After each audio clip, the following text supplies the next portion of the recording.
শহর ও গ্রাম থেকে দূরে জঙ্গলের মাঝে একটি পুরনো বাড়ি। দিনের আলো যেন ঢুকতে ভয় পায়।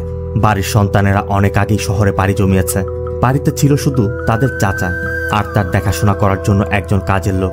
হঠাৎ সেই চাচার মৃত্যুর খবর পেয়ে সবাই আবার বাড়িতে ফিরে আসে। তবে তারা শুধু চাচার শ্রাদ্ধ করতে আসেনি, বাড়িটি বিক্রি করে চিরতরে চলে যেতে এসেছে। কিন্তু তারা আসার পর থেকেই শুরু হয় মৃত্যুর এক খেলা। প্রশ্ন আসে, এরা কিভাবে মারা যাচ্ছে, কে তাদের মারছে? এসব কি সম্পদের লোভে করা কারোর চক্রান্ত, নাকি এর পিছে লুকিয়ে আছে অদৃশ্য কোনো রহস্য, যে রহস্য বহু বছর যাবৎ এই বাড়িটি তার মধ্যে লুকিয়ে রেখেছে? সত্যি বলছি, এই এমন এক রহস্য যার শেষটা আপনি কল্পনা করতে পারবেন না। Hello friends, this is Plaban and welcome to Plaban universe. বলছি 2025 সালে মারাঠি ভাষায় মুক্তি পাওয়া horror mystery thriller web series Andhar মায়ার কথা। একদিকে জঙ্গল, অন্যদিকে সমুদ্র। এর মাঝে দাঁড়িয়ে আছে বহু বছরের পুরনো এক বাড়ি। বাড়ির বুজুর্গরা সবাই মারা গেছে, একমাত্র কাজের লোক গুনিয়া এখন এই বাড়িটির দেখাশোনা করে।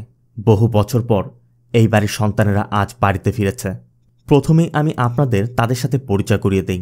এ হচ্ছে মনোজ, বাড়ির বড় ছেলে। আর এরা মনোজের স্ত্রী শলাকা আর মেয়ে শালিনী। এ হচ্ছে মনোজের ছোট ভাই কার্তিক। আর পাশে কার্তিকের স্ত্রী মাধবী। মাধবী প্রেগনেন্ট, যে কোনো সময় ডেলিভারি হতে পারে। এই মেয়েটা মনোজদের ছোট বোন নয়না। আর পাশে মনোজদের চাচাতো ভাই কেশব।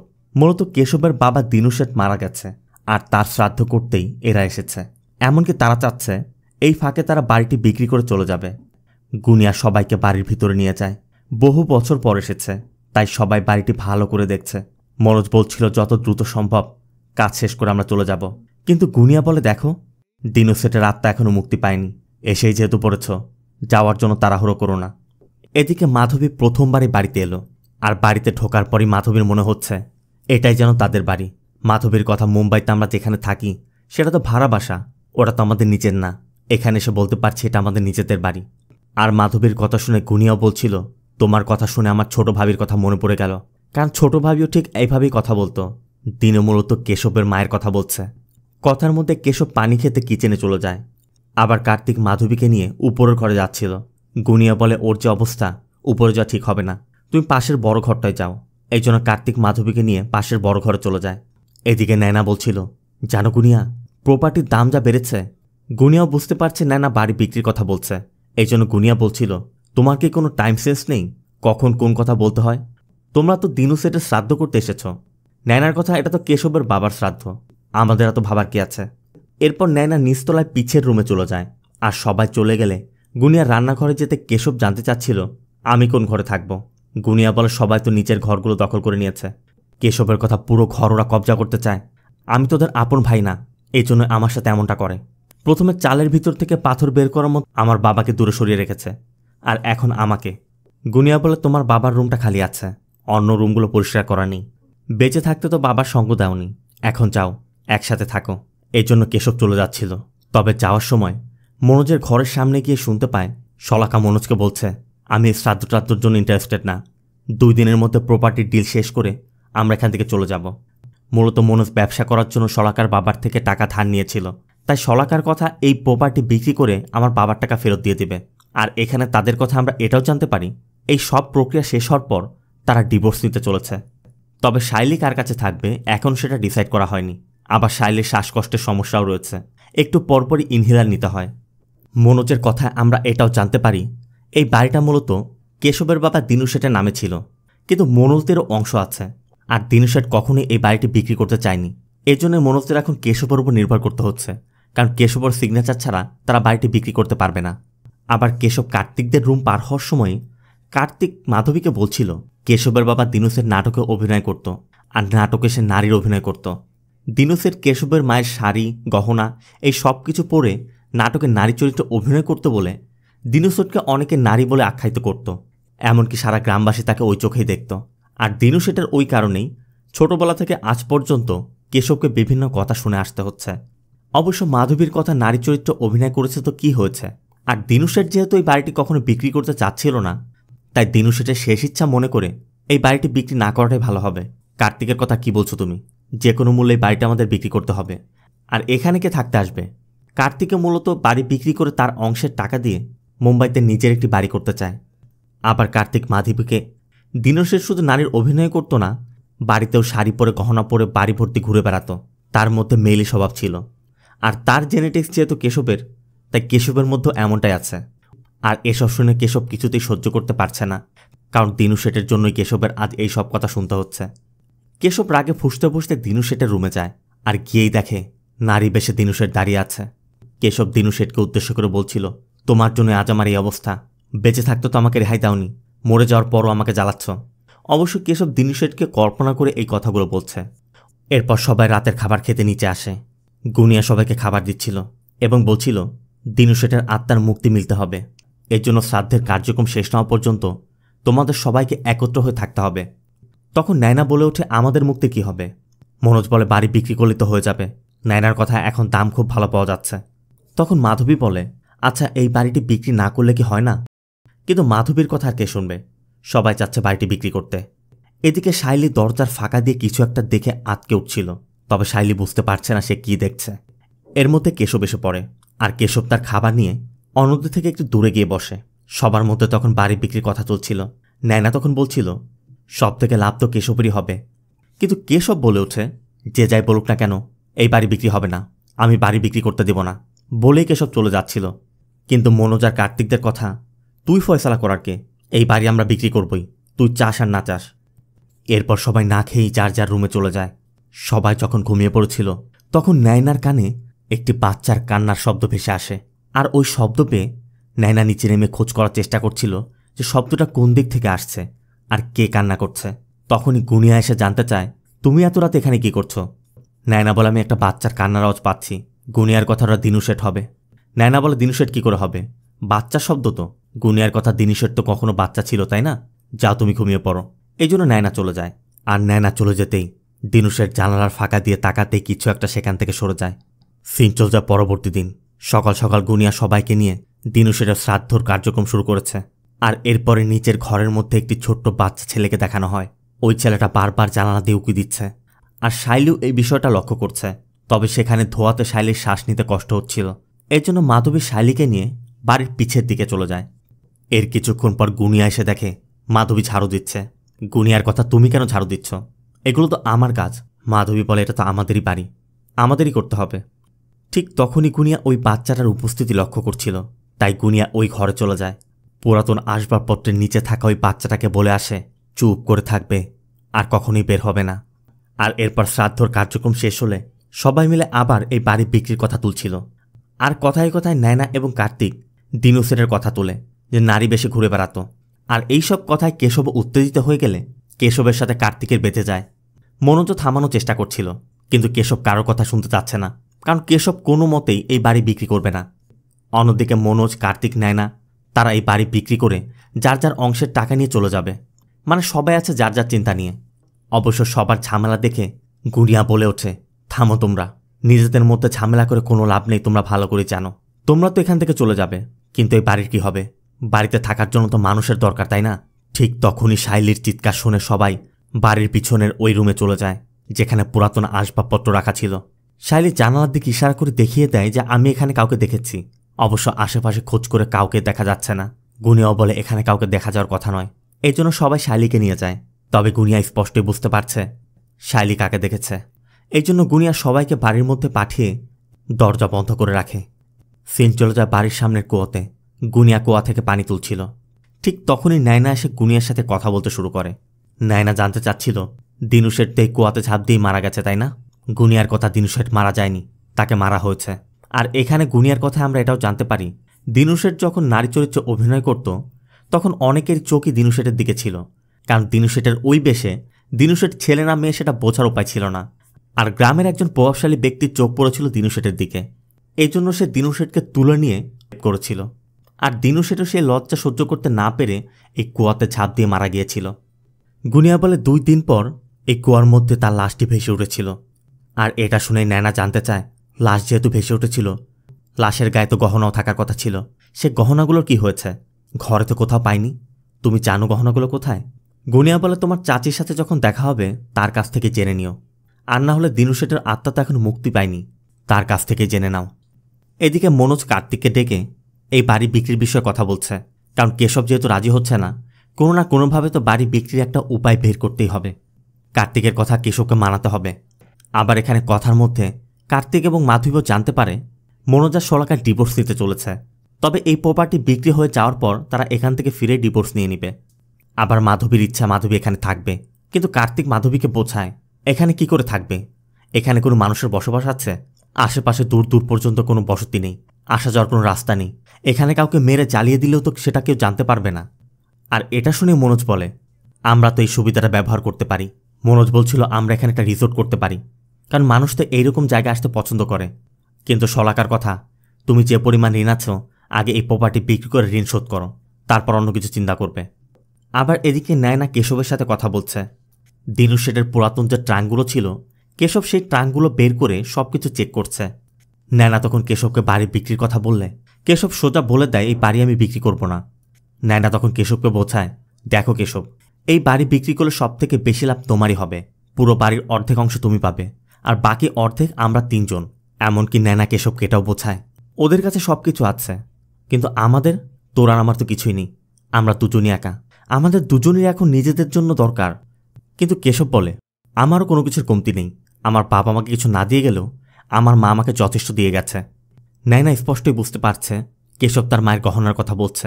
তাই নায়না জানতে চায় চাচি তোর জন্য কত ভরি স্বর্ণ রেখে গেছে রে। ঠিক তখনই চালার উপর দিয়ে কারো হেঁটে যাওয়ার শব্দ হচ্ছিল। একদিকে যেমন কেশবরা শব্দ পাচ্ছে, অন্যদিকে মনোজ এবং কার্তিকরাও একই শব্দ পাচ্ছে। সিন চলে যায় রাতে। শলাকা শালিনীকে নিয়ে ঘুমিয়ে আছে, তবে শালিনী এখনো ঘুমায়নি। আর ঠিক তখনই শালিনী উপর দিকে তাকিয়ে দেখে ওই বাচ্চা ছেলেটা টালি সরিয়ে তার দিকে তাকিয়ে আছে। অন্যদিকে কেশব বাইরে বসে কিছু একটা চিন্তা করছিল। আর এরপর কেশব ঘরে ঢুকে গোপন একটি জায়গায় রাখা তার মায়ের গহনাগুলো বের করে। আর এই গহনাগুলো দিনু শেঠের পরিহিত ছিল। আর এখানে আমরা এটাও দেখতে পাই নায়না কেশবকে ফলো করছিল। আর কেশব কোথায় গহনাগুলো রেখেছিল নায়না এখন সবই দেখে ফেলেছে। তবে ঠিক তখনই কারো শব্দ পেয়ে কেশব ওই গহনা রেখে বাড়ি থেকে বের হয়ে যায়। আর এই ফাঁকে নায়না ওই গহনাগুলো চুরি করে নেয়। এদিকে কেশবের মনে হচ্ছে সে কাউকে দেখেছে, তাই কেশব তাকে ফলো করছিল। তবে বাগানের মধ্যে যেতেই গুনিয়ার সাথে দেখা হয়। গুনিয়া বলে এত রাতে তুমি কোথায় যাচ্ছ? কেশব বলে আমি কাউকে দেখেছি। গুনিয়ার কথা কাউকে দেখোনি, তুমি চলে যাও। এর জন্য কেশব ফিরে যায়। আর তখনই গুনিয়া ওই বাচ্চা ছেলেটাকে দেখে বলে ওঠে অন্তু শেঠ। আর এখানে আমরা এটাও দেখতে পাই ওই বাচ্চা ছেলেটার ঠিক পিছেই একটি সমাধি। আর এই সমাধি অন্তু শেঠের। কিন্তু প্রশ্ন হচ্ছে অন্তু শেঠ যদি মারা গিয়ে থাকে তাহলে এই বাচ্চা ছেলেটিকে, তাকে দেখে কেন গুনিয়া অন্তু শেঠ বলছে? তবে এই বিষয়ে আমি পরে আসব। এদিকে নায়না ওই গহনাগুলো চুরি করে গহনাগুলো দেখে তার চোখ ছানা পড়া। এত গহনা সে এর আগে কখনোই দেখেনি। মূলত নায়নার বিয়ে হয়েছিল, কিন্তু বিয়ের 1 মাসের মাথায় নায়নার স্বামী মারা যাওয়ার কারণে নায়না তখন থেকে বিধবা। এরপর থেকে নায়না আর গহনা পড়তে পারেনি। কিন্তু আজ এত বছর পর এত গহনা একসাথে দেখে সে কিছুতেই লোভ সামলাতে পারছে না, কারণ এই সব গহনা এখন নায়নার। তবে নায়না যখন এই গহনা দেখে আনন্দ করছে, ঠিক তখনই কেউ নায়নার ঘরে আসে। সিন চলে যায় পরদিন সকালে। কেশব তার মায়ের গহনাগুলো না পেয়ে বুঝতে পারে মনোজরাই কেউ হয়তো বাই গহনা চুরি করেছে। তাই কেশব নিচে এসে সবাইকে ডেকে বলছিল আমার মায়ের গহনা কোথায় দাও। মনোজদের কথা তুমি কিসের গহনার কথা বলছ? কেশব বলে ওঠে একসময় তোমার বাপ চুরি করে বেড়াতো, মানুষের জিনিসপত্র লুটে বেড়াতো, আর এখন তোমরা তার সন্তান হয়ে আমার জিনিসপত্র চুরি করছো। কেশব তার মায়ের ওই গহনার কথা বলে, কিন্তু মনোজদের কথা, আমরা তো এই গহনার বিষয়ে কিছু জানি না, আর ওই গহনা কোথায় ছিল সেটাও তো আমরা জানি না। অবশ্য গুনিয়া জানতে চায় তুমি গহনা কোথায় রেখেছিলে বা গহনার বিষয়ে কারোর সাথে কথা বলেছিলে। কেশবের তখন নায়নার কথা মনে পড়ে, আর সাথে সাথে নায়নার ঘরে গিয়ে দেখে নায়না ঘরে নেই। এমনকি নায়নার ঘরের জিনিসপত্রও নেই। তার মানে নায়না গহনা নিয়ে পালিয়েছে। আর গত রাতেও নায়না ঘরে ছিল, তাই এত কম সময়ের মধ্যে নায়না বেশি দূরে যেতে পারবে না। এই জন্য সবাই মিলে নায়নাকে খুঁজতে শুরু করে। আর সবাই যখন নায়নাকে খুঁজতে ব্যস্ত, ঠিক তখনই ওই বাচ্চা ছেলেটা শাইলির সামনে এসে দাঁড়ায়। এদিকে মনোজরা কার বের করতে গিয়ে দেখে কারের ব্যাটারির তার কেটে দেয়া, তাই তারা কার স্টার্ট দিতে পারছে না। আবার কেশব গুনিয়ার উপর সন্দেহ করছে, তাই কেশব গুনিয়াকে বলেই বসে তুমি নিশ্চয়ই নায়নাকে গহনা চুরি করতে সাহায্য করেছ। গুনিয়ার কথা আমি গহনা দিয়ে কী করব? আমার কোনো গহনার প্রয়োজন নেই। আর গহনা যদি চুরি করতেই হয়, আমি এখানে একা থাকি, অনেক আগে আমি চুরি করতে পারতাম। তোমাদের আসার পর কেন আমি চুরি করতে যাব? আর নায়নার কথা বলছো, ওকে কেন চোর বলছো? তোমাদের মতো ও তো মালিক। কিন্তু সবারই এখন মনে হচ্ছে নায়নাই গহনা চুরি করে পালিয়েছে। আবার গুনিয়া নায়নাকে উদ্দেশ্য করে এদিক ওদিক তাকিয়ে বলছিল নায়না দেখো সবাই তোমাকে চোর বলছে। কেশব তখন বলে ওঠে চোর বাবার চোর সন্তান। আর এটা নিয়ে কার্তিকের সাথে কেশবের হাতাহাতি বেঁধে যায়। একসময় গুনিয়া তাদেরকে থামায়। এবং বলে ভুলে যেও না তোমরা কেন এখানে এসেছ। এখানে প্রতিটি দিন খারাপ যাচ্ছে, আর রাত তার থেকেও খারাপ। ঠিক তখনই শলাকা শাইলির কথা মনে পড়ে, আর শাইলিকে খুঁজতে গিয়ে দেখে শাইলি যেখানে বসেছিল শাইলির পুতুলটি সেখানেই পড়ে আছে, শাইলি সেখানে নেই। কারণ শাইলিকে দেখা যায় ওই বাচ্চা ছেলেটির সাথে জঙ্গলের মধ্যে কোনো একটি জায়গায় বসে আছে, আর ওই বাচ্চাটি মাটিতে কিছু এঁকে শাইলিকে কিছু দেখানোর চেষ্টা করছে। ঠিক তখনই মনোজরা এসে পড়ে, আর বাচ্চাটিও ওখান থেকে লুকিয়ে পড়ে। মনোজদেরকে দেখা মাত্রই শাইলি মনোজদেরকে ওই বাচ্চার বিষয়ে বলার চেষ্টা করছিল, কিন্তু আশেপাশে কেউই নেই। এই জন্য তারা দ্রুত শাইলিকে সেখান থেকে নিয়ে যায়। অবশ্য গুনিয়া বুঝতে পারছে এটা আর কারো কাজ না, অন্তুর কাজ। সিন চলে যায় বিকেলে। কেশব সাগর পাড়ে বসে আছে। গুনিয়া এসে কেশবের কাছে জানতে চায় এই বাড়ি বিক্রি করে দিলে থাকবে কোথায়। কেশব বলে তোর শেষ নিঃশ্বাস থাকা পর্যন্ত আমি এই বাড়ি বিক্রি করব না। গুনিয়া জানতে চায় তাহলে কি সারা জীবনের জন্য এখানেই থেকে যাবে। কেশবের কথা বাড়ি ঠিকই থাকবে, কিন্তু এই বাড়িতে কে থাকবে না থাকবে সেটা আমি জানি না বলেই কেশব চলে যায়। আর এখান থেকে ফিরে গুনিয়া সন্ধ্যাবাতি দেওয়ার সময় মাধবীকে বলছিল অন্তু শেঠ আমাকে নিয়ে এসেছিল। এই সারা গ্রামের মধ্যে অন্তু শেঠের মতো ভালো মানুষ ছিল না। আর অন্তু শেঠের ছেলে জয়রাম শেঠ মানে মনোজদের বাবা খুব খারাপ মানুষ ছিল। কেশবের বাবা দিনু শেঠ ছিল খুবই ভালো মানুষ, কিন্তু তাকে সব থেকে বেশি কষ্ট সহ্য করতে হয়েছে। এদিকে শ্রাদ্ধর কাজ হয়ে গেছে, বাড়িও এখন বিক্রি হয়নি। এর জন্য শলাকার এক মুহূর্ত এখানে থাকতে চাচ্ছে না। শলাকা এখান থেকে চলে যাচ্ছে। মনোজ বোঝায় এত রাতে তুমি কোথায় যাবে, একবার বাড়িটা বিক্রি করি তারপর আমরা একসাথে যাব। কিন্তু শলাকা বলে বাড়ি বিক্রি করবে না করবে সেটা আমি জানি না, তুমি আমাদের সাথে যাবে কিনা সেটা বলো। এই জন্য মনোজেরও এখন বাধ্য হয়ে যেতেই হচ্ছে। তবে যখন তারা বের হতে যাবে শাইলি এসে জানতে চায় তোমরা কোথায় যাচ্ছ। আর ঠিক তখনই উপর থেকে একটি ভারী কাঠ ভেঙে পড়ে, আর শাইলিকে বাঁচাতে গিয়ে মনোজ এবং শলাকা ওই কাঠের নিচে পড়ে সেখানেই মারা যায়। আর বাড়ির পিছনে সাগর পাড়ে মনোজ আর শলাকার সৎকার করা হয়। শাইলি তখনও চিৎকার করে বাবা মায়ের জন্য কান্না করছে। কার্তিকও ভাই আর ভাবির মৃত্যুটা মেনে নিতে পারছে না। তবে সবাই চলে যাওয়ার পর গুনিয়া বলছিল মনোজ আর বৌরানী তোমরা তো চাচ্ছিলে আলাদা হয়ে যাবে, এখন উপরে গিয়ে তো তোমরা একসাথে হয়ে গেলে, কে তোমাদের আলাদা করবে। ওই বাচ্চা ছেলেটিকেও দেখা যায় দূরে বসে সব কিছু দেখছে। এরপর আমরা দেখতে পাই মনোজ আর শলাকা যেভাবে মারা গেছে ওই বাচ্চা ছেলেটিও মাটিতে সেভাবে এঁকে রেখেছে, কারণ বাচ্চা ছেলেটি সব কিছুই দেখছে। সিন চলে যায় পরবর্তী দিন। শাইলির প্রচণ্ড জ্বর, এজন্য কার্তিক বলছিল যত দ্রুত সম্ভব ওকে হসপিটালে নিতে হবে, আর এখানে থাকাটা আমাদের জন্য নিরাপদ না, আমাদের চলে যাওয়া উচিত। কিন্তু মাধবী বোঝায় শাইলির জিম্মাদারি এখন থেকে আমাদের, আর এই অবস্থায় ওকে কোথাও নেওয়া যাবে না। তাই ও যতক্ষণ সুস্থ না হচ্ছে আমরা এখান থেকে যাচ্ছি না। এদিকে এই বাড়ির অংশীদার হিসেবে এখন শুধু কার্তিক আর কেশব বেঁচে আছে। তাই কার্তিক কেশবকে বোঝায় এই বাড়ি আমাদের সমস্যা বাড়িয়ে চলেছে, তাই আমাদের বাড়িটি বিক্রি করে চলে যাওয়া উচিত। কিন্তু কেশব স্পষ্টই বলে দেয় কেশব এই বাড়িটি বিক্রি করতে চাচ্ছে না, আর বিক্রি করতেও দিবে না। সিন চলে যায় রাতে। মাধবী শাইলির পাশে ঘুমিয়ে পড়েছে, আর ঠিক তখনই ওই বাচ্চা ছেলেটি শাইলিকে তার সাথে যেতে ডাকছিল। মাধবীও যেহেতু ঘুমিয়ে আছে তাই শাইলি ওই বাচ্চাকে ফলো করতে থাকে। আর এইভাবে যখন বাড়ি থেকে বের হবে ঠিক তখনই গুনিয়ার সামনে পড়ে।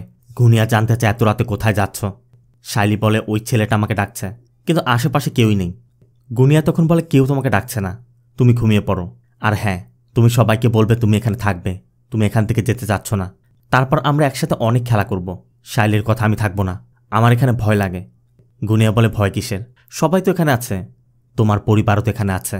আর এরপরই গুনিয়া সামনের ঘরের দিকে ইশারা করে দেখিয়ে দেয় ওই তো তোমার বাবা মা। শাইলিও দেখে তার বাবা মা ঘরের মধ্যে দাঁড়িয়ে আছে।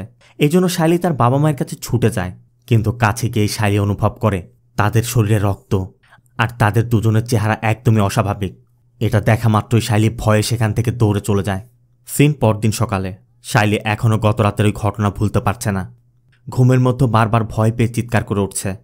এদিকে কেশব গুনিয়াকে বলে তোর চিতায় আগুন না লাগা পর্যন্ত এই বাড়িতে তুই থাকবি। গুনিয়ার কথা আমার কথা চিন্তা করতে হবে না, এই ঘর যে কিনবে সে হয়তোবা আমাকে কাজে রাখতে পারে, কিন্তু চিন্তা তো তোমাকে নিয়ে। এই ঘরের মধ্যে তোমার বাপ দাদাদের স্মৃতি জড়িয়ে আছে, তোমার কাছে কি বিন্দুমাত্র অনুভব হয় না? তবে কেশব গুনিয়াকে কিছু টাকা ধরিয়ে দিয়ে বলে আমি এখান থেকে চলে যাচ্ছি। গুনিয়ার কথা টাকা দিয়ে আমি কি করব? আমার টাকার দরকার নেই। আমার মতো সরল মানুষদের টাকার দরকার নেই। কাছের মানুষদের সঙ্গ, তাদের ভালোবাসা, তারা বাড়িতে ফিরে আসবে এই অপেক্ষায় থাকা, এসব ছাড়া আমার কিছু চাই না। কিন্তু কেশবের কথা তুমি যত চেষ্টাই করো না কেন আমি কালই চলে যাচ্ছি। এই জন্য গুনিয়া কেশবের টাকাটা ফিরিয়ে দিয়ে বলে শ্রাদ্ধর দিন হলেও আবার এসো। অন্যদিকে কার্তিকও তার কাপড় চোপড় গোছাচ্ছে। কার্তিক মাধবীকেও বলে এখানে থাকাটা একদমই নিরাপদ নয়, চলো আমরা এখান থেকে চলে যাই। তবে মাধবী বলে, দেখো, যে কোনো মূল্যে এই বাড়িটা বিক্রি করো না। এরপর সবাই ঘুমিয়ে পড়ে। তবে ঘুঙুরের শব্দ পেয়ে কেশবের ঘুম ভেঙে যায়। কেশবের মনে হচ্ছিল কেউ যেন তার রুমের সামনে দিয়ে হেঁটে যাচ্ছে। তাই কেশব তাকে ফলো করছে। আর কেশবকে যেতে দেখে কার্তিকও কেশবের পিছু করে। এদিকে ওই বাচ্চা ছেলেটাকে দেখা যায় মাধবীর পেটের কাছে বসে পেটের দিকে তাকিয়ে আছে। কেশবও ওই ব্যক্তিকে ফলো করছে। আর এখানে আমরা দেখতে পাই কেশবের মায়ের শাড়ি পরিহিত, গহনা পরিহিত এক ব্যক্তি কুয়ার দিকে হেঁটে যাচ্ছে। আর কেশব তাকে দেখেই বুঝতে পারে এটা হয়তোবা তার বাবার আত্মা, মানে দিনু শেঠের আত্মা। তাই কেশব তাকে অনুরোধ করে বলছিল, দয়া করে আমার জীবন থেকে চলে যাও। তুমি বেঁচে থাকতে আমাকে শান্তিতে থাকতে দাওনি। তুমি সারা জীবনে যা যা করেছ তার জন্য আমাকে এখনও পর্যন্ত পস্তাতে হচ্ছে। আমি আর নিতে পারছি না। তোমার মৃত্যুর পরও আমাকে এগুলো সহ্য করতে হচ্ছে। তাই কেশব দিনু শেঠকে ধাক্কা দিয়ে পানির মধ্যে ফেলে দিতে যাচ্ছিল। তবে যখনই সে ধাক্কা দিতে যাবে ঠিক তখনই সরে দাঁড়ানোই কেশব কুয়োর মতো পড়ে যায়। কার্তিকও পিছে থেকে সবই দেখছিল। আর এরপরই আমরা দেখতে পাই এটা দিনু শেঠ বা দিনু শেঠের আত্মা নয়, গুনিয়ায় দিনু শেঠ সেজে এসেছে। আর গুনিয়ার কথা আমরা এটাও জানতে পারি এখানে যে যে এসেছিল সবাইকে গুনিয়া মেরেছে। গুনিয়া কাউকে এখান থেকে যেতে দেয়নি, আর যেতে দিবেও না। সবাইকে মেরে এখানে আটকে রাখবে। গুনিয়ার কথা, এই ঘরে বসবাসের জন্য মানুষের প্রয়োজন, আর এখান থেকে যেন কেউ যেতে না পারে সেজন্যই গুনিয়া তাদেরকে খুন করছে। আর কার্তিক এখন জেনে গেছে গুনিয়া তাদেরকেও যেতে দেবে না। তারা যাওয়ার চেষ্টা করলে গুনিয়া তাদেরকেও খুন করবে। তাই কার্তিক দ্রুত বাড়িতে ফিরে যায়। তবে কার্তিক যাওয়ার সময় গাছের গুড়ির সাথে আঘাত পেয়ে কার্তিকের পা কেটে যায়। তারপরও কার্তিক খুঁড়িয়ে খুঁড়িয়ে মাধবীর কাছে গিয়ে মাধবীকে বোঝানোর চেষ্টা করছিল যে আমাদের এখন এখান থেকে চলে যেতে হবে। তবে গুনিয়ার কথা বলার আগেই গুনিয়া এসে পড়ে। গুনিয়া মূলত কার্তিকের পায়ে লাগানোর জন্য হলুদ নিয়ে এসেছে। আর গুনিয়াকে দেখে কার্তিকও কিছু বলতে পারছে না। কিন্তু মাধবী বলছিল, কার্তিক, আমি সিদ্ধান্ত নিয়েছি আমরা এখানেই থাকব, আমাদের বাচ্চার জন্ম এখানেই দিব। মাধবীর কথা শুনে গুনিয়াও বলে ওঠে, শাইলিও এমনটাই চাচ্ছে। তবে শাইলের কথা শোনা মাত্রই কার্তিক জানতে চায় শাইলি কোথায়। কার্তিকরা শাইলিকে খুঁজতে শুরু করে। এদিকে শাইলিকে বাড়ির বাগানের মধ্যে বেহুশ অবস্থায় পড়ে থাকতে দেখা যায়। আর ওই বাচ্চা ছেলেটা শাইলিকে এই অবস্থায় দেখে শাইলির মুখে পানি দিয়ে শাইলির জ্ঞান ফিরিয়ে আনে। কার্তিকও শাইলিকে খুঁজতে এসে বাগানের ভিতর থেকে পাওয়া মাত্রই শাইলিকে বাড়ির মধ্যে নিয়ে যায়। কিন্তু শাইলির প্রচুর শ্বাসকষ্ট হচ্ছে, এই জন্য কার্তিক শাইলির ইনহেলার খুঁজছিল। কিন্তু গুনিয়া অনেক আগেই ওই ইনহেলারটি নিয়ে ইনহেলার সব মেডিসিন বের করে ফেলেছে। এজন্য সময় মতো ইনহেলার না দেয় শাইলি মারা যায়। আর এরপরে কার্তিক এসে দেখে গুনিয়া উঠানে দাঁড়িয়ে আছে। কার্তিক গুনিয়াকে বলে, তুমি কেন এসব করছো? কেন সবাইকে মারছো? কি চাই তোমার? গুনিয়া বলে, আমার কি চাই? আমার কিছু চাই না, এই ঘরের চাই। এই ঘরের তোমাদের ভালোবাসা চাই, তোমাদের মমতা চাই। এই ঘর আমাকে থাকতে দিয়েছে, খেতে দিয়েছে, তুমি আর আমাকে কি দিবে? কার্তিক বলে, যা চাইবে তাই দিব। গুনিয়া বলে, সুযোগ দাও, তোমাদের সেবা করার সুযোগ। কার্তিক জানতে চায়, তুমি কেন সবাইকে মেরেছ? গুনিয়ার কথা, আমি তো মারিনি, আমি চিরদিনের জন্য ওদেরকে আটকে রেখেছি। কার্তিক লাকড়ি দিয়ে গুনিয়াকে মারার চেষ্টা করছিল, কিন্তু যতই চেষ্টা করছে কিছুই করতে পারছে না। কার্তিক কেশবের কথা বলে, চোখে কেন মেরেছিস? গুনিয়ার কথা, এখন তোমার যেমন মায়া হচ্ছে তখন যদি হতো তাহলে তোমরা একসাথে থাকতে, তোমরা এখান থেকে যেতে চাইতে না। কার্তিক শাইলির কথা বলে, যে অতটুকু বাচ্চা মেয়েকে কেন মেরেছিস? গুনিয়া বলে, কই মারিনি তো, ও তো এখানেই আছে ওর পরিবারের সাথে। আর তখনই শাইলির আত্মাকে তার বাবা মায়ের সাথে বসে কথা বলতে দেখা যায়। তবে এসব দেখে কার্তিক বলছিল, তুই কি ভেবেছিস তোর জাল আমি ফাঁসবো না? আমি এখান থেকে চলে যাব। গুনিয়ার কথা, আমার অনুমতি ছাড়াই বাড়ি থেকে কেউ যেতে পারবে না। গুনিয়া সব কিছু সহ্য করতে পারে, গুনিয়া চলে যাব শব্দটি সহ্য করতে পারে না। আর তোমার বউয়ের তো এই বাড়িটি পছন্দ হয়েছে, তাই তোমাদেরকেও চিরদিনের জন্য এখানে থাকতে হবে। আর মাধবীর কথা শোনার পর কার্তিক মাধবীর কাছে যায়, কিন্তু ঘরে মাধবী নেই। তবে মাধবীকে খুঁজতে খুঁজতে বাড়ির একদম উপরে গিয়ে পাওয়া যায়। মাধবী জানায় নায়না তাকে ডেকে এখানে নিয়ে এসেছে। কার্তিক বলছিল, নায়না কেন এসেছে? ও কেন আবার এখানে মরতে এসেছে? মাধবীও প্রথমে বুঝতে পারছিল না। তবে এরপরই মাধবীর হুঁশ ফিরে আসে। মাধবী বুঝতে পারছে না কেন সেখানে এসেছে। তবে এরপরই যখন তারা নিচে নেমে যাচ্ছিল তখনই পাটাতনের একটি কাঠ সরে যায়। আর এরপরই দেখা যায় নায়নার লাশ পাতার মধ্যে এখানে লুকিয়ে রেখেছে। আর এরপরে আমাদের দেখানো হয় ওই দিন রাতে নায়না যখন ওই গহনাগুলো নিয়ে গিয়েছিল গুনিয়া তার ঘরে গিয়েছিল। নায়না গুনিয়াকে ওই গহনাগুলোর কথা বলছিল, আমার সারা জীবনের শখ ছিল আমি গহনা পরব, কিন্তু আমার বিয়ের 1 মাস পর আমার স্বামী মারা যায়, আমার শ্বশুরবাড়ির লোকজন আমার গহনা খুলে নিয়েছে। তাই এই গহনাগুলো দেখে নায়না আর লোভ সামলাতে পারছে না। গুনিয়ার কথাই সব কিছু হয়েছে তোমার বাপের পাপের জন্য, কারণ সে মানুষের থেকে লুট করে মানুষের থেকে ছিনিয়ে এনে তোমাদের জন্য সব কিছু করেছিল। এই জন্য তোমাদের কপাল সুখ টেকেনি। নায়না আবার গুনিয়াকে কিছু স্বর্ণালঙ্কার দিয়ে বলছিল, এইটুকু তুমি রেখে দাও, এখানে আর কতদিন তুমি দাসের মতো খাটবে, এই স্বর্ণালঙ্কার নিয়ে তুমি এখান থেকে চলে যাও। গুনিয়া বলে, আমার এগুলো লাগবে না, আমি কাউকে কিছু বলবো না, তুমি পুরোটা রেখে দাও, তবে তুমি আমাকে কথা দাও তুমি বাড়ি বিক্রি করার কথা বলবে না। কিন্তু নায়না বলে, না গুনিয়া, কি বলছো তুমি, এই স্বর্ণালঙ্কার তো আমি আমার জন্য রেখে দেব, আমি এগুলো বিক্রি করব না, এই বাড়ি বিক্রি করে যে টাকা পাবো সেই টাকা আমার দরকার, বাড়ি বিক্রি করতেই হবে। গুনিয়াও বুঝতে পারছিল এত স্বর্ণালঙ্কার পাওয়ার পরও নায়নার মধ্যে প্রচুর লোভ, সেই বাড়ি বিক্রি করে ছাড়বে, আর গুনিয়া এই বাড়িটি কিছুতেই বিক্রি করতে দিবে না। এই জন্য গুনিয়া নায়নার গলার অলঙ্কার দিয়েই নায়নাকে শ্বাসরোধ করে খুন করেছিল। এদিকে কার্তিক মাধবীকে গুনিয়ার সম্পর্কে সব খুলে বলে। মাধবী এখন বুঝতে পারছে এখানে কি হচ্ছে। আবার মাধবীর লেবার পেইন শুরু হয়েছে, তাদেরকে বাঁচতে হলে দ্রুত এখান থেকে বের হতে হবে। এর জন্য কার্তিক মাধবীকে নিয়ে বের হওয়ার চেষ্টা করছিল, কিন্তু দরজার কাছে এসেই দেখে গুনিয়া পুরাতন আসবাবপত্র রেখে পুরো দরজা বন্ধ করে রেখেছে। এরপর তারা পিছের দরজায় যায়, আর সেখানে গিয়ে দেখে গুনিয়া নিজে দাঁড়িয়ে আছে।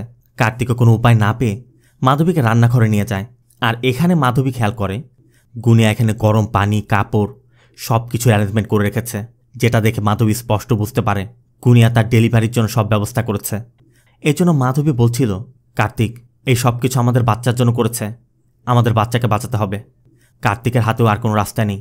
এই জন্য কার্তিক মাধবীকে একটি দা ধরিয়ে দিয়ে বলে, তুমি এখানে থাকো, আমি দেখছি বের হওয়ার কোনো ব্যবস্থা করা যায় কিনা। এরপর কার্তিক বাইরে এসে ওই দরজার সামনে থেকে এক এক করে সব আসবাবপত্র খুলে দরজাটি খুলে ফেলে। কিন্তু অন্যদিকে গুনিয়া মাধবীর কাছে পৌঁছে গেছে। অবশ্য মাধবী দা দেখিয়ে গুনিয়াকে সরে যেতে বলছে। গুনিয়া মাধবীকে বোঝানোর চেষ্টা করছে যে তোমার স্পর্শে বাড়িটি আবার প্রাণ ফিরে পেয়েছে, ছোট ভাবির স্মৃতি মনে পড়ে গেছে, তুমি না বলেছিলে তুমি এখানে থাকবে, তাহলে থাকো না এখানে, তুমি চিরদিনের জন্য এখানে থেকে যাও। কিন্তু মাধবীর কথা আমি কিছুতেই থাকবো না, আমি চলে যাব। গুনিয়া তখনও মাধবীকে বোঝানোর চেষ্টাই করছে, আর মাধবী বলছে আমাকে ছেড়ে দাও, আমাদের যেতে দাও। এই জন্য গুনিয়া বলে একটা উপায় আছে, সেটা হচ্ছে বলিদান। মাধবীও বুঝতে পারছে গুনিয়া এমনিতে মানবে না, তাই মাধবী বলে ঠিক আছে, আমি এখানে থাকবো, আমার বাচ্চার জন্ম এখানেই হবে। গুনিয়া তখন খুশি হয়ে বলে, তুমি জানো না এই বাড়িটা কত খুশি হবে, এই বাড়িতে থাকা সবাই অনেক আনন্দ পাবে। তবে এরপরই মাধবী চালাকি করে গুনিয়াকে ধাক্কা দিয়ে রান্নাঘরে ঢুকিয়েই রান্নাঘরের দরজা বন্ধ করে দেয়। সাথে সাথে মাধবী বাইরে বেরিয়ে আসে। কার্তিক তখন গাড়ির পাশে দাঁড়িয়েছিল। মাধবী কার্তিককে বলছিল, কার্তিক যে কোনো সময় আমাদের বাচ্চা জন্ম নিতে পারে, আমাদেরকে দ্রুত হসপিটালে যেতে হবে। কিন্তু এরপরই মাধবী লক্ষ্য করে এটা কার্তিক নয়, এমনকি শুধু কার্তিক না, গুনিয়া যাদেরকে খুন করেছে একে একে সবাই সামনে আসে। মাধবী শুধু সবার কাছে আকুতি করছে, আমার বাচ্চাটাকে তোমরা কিছু করো না প্লিজ।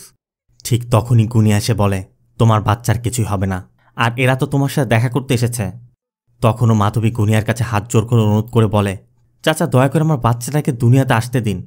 গুনিয়ার কথা, তোমার বাচ্চা তো এই বাড়িতেই জন্ম নিবে, এই জন্যই তো এই পুরো খেলাটা রটানো হয়েছে। তোমার পেটে কোনো সাধারণ বাচ্চা জন্ম নিচ্ছে না, তোমার পেটে এই বংশের কুল পুরুষ অন্তু শেঠের জন্ম হচ্ছে। আর ঠিক তখনই ওই বাচ্চাটি এগিয়ে আসে। মাধবীও বাচ্চার জন্ম দিয়ে মারা যায়। আর এরপর গুনিয়া সাগরের পাড়ে নিয়ে সবার সৎকার করে। গুনিয়াকে দেখা যায় মাধবীর ওই বাচ্চাটা কোলে নিয়ে দাঁড়িয়ে আছে, আর ওই বাচ্চা ছেলেটা দূর থেকে সব কিছু দেখছে। এখন আপনাদের মনে প্রশ্ন জাগতে পারে এই বাচ্চাটা আসলে কে? তাহলে শুনুন, এই বাচ্চাটাই মাধবীর সদ্য জন্ম নেওয়া বাচ্চা। কি ঝটকা খেলেন তো? ঝটকা খাওয়ারই কথা, কারণ এখানেই তো মূল রহস্য। এই যে বাচ্চা ছেলেটা, গুনিয়ার কাছে এই বাচ্চা ছেলেটা অন্তু শেঠ, মানে অন্তু শেঠের পুনর্জন্ম, যেই অন্তু শেঠ গুনিয়াকে এখানে এনেছিল। আর 10 বছর আগে এই ছেলেটার জন্ম হয়েছিল। আর আজ থেকে 10 বছর আগে মনোজরা দিনু শেঠের শ্রাদ্ধর জন্য এসেছিল। আর ওই সময় সবাই আসার পর গুনিয়া যখন বুঝতে পেরেছিল ওরা বাড়িটি বিক্রি করে দিবে আর এখানে কখনো আসবে না বা থাকবেও না, তখন গুনিয়া তাদেরকে আটকাতে তাদের খুন করেছিল। ঠিক যেভাবে আমরা এতক্ষণ দেখলাম একইভাবে। আর ওই সময় বাচ্চাটা জন্ম হয়, যাকে গুনিয়া অন্তু শেঠ ভাবে। ওই সময় বাচ্চাটা ছাড়া সবাই একটি নির্দিষ্ট সময়ের মধ্যে আটকে যায়, যে জন্য ওদের আত্মারা বুঝতেই পারছিল না ওরা মারা গেছে। এজন্য গত 10 বছর যাবৎ প্রতিবারই ওই নির্দিষ্ট সময়টাতে ওরা এখানে আসে, আর গুনিয়া একইভাবে ওদেরকে খুন করে। আর ওই বাচ্চাটা একমাত্র ব্যক্তি যে গত 10 বছর যাবৎ নিজের চোখের সামনে নিজের জন্ম দেখছে। আরেকটা বিষয় আপনারা খেয়াল করেছেন কিনা আমি জানি না, এই বাড়িতে যাদের খুন হয়েছিল তাদের যেভাবে যেভাবে খুন হয়েছে, ওই বাচ্চাটা কিন্তু আগে থেকেই মাটিতে সেগুলো আঁকিয়ে রেখেছিল, কারণ ওই বাচ্চাটা আগে থেকেই সব জানতো এরা কিভাবে মারা যাবে। তবে গুনিয়ার শর্ত ছিল ওই বাচ্চাটা কখনোই সবার সামনে আসতে পারবে না, বাচ্চাটা আড়ালে থেকে সবকিছু দেখবে। তাই সে লুকিয়ে থাকতো। তবে সে বারবারই শাইলিকে ওই সব কিছু দেখানোর চেষ্টা করেছে, যাতে শাইলিকে সে বোঝাতে পারে, কিন্তু কেউই এই বিষয়টি বুঝতে পারেনি।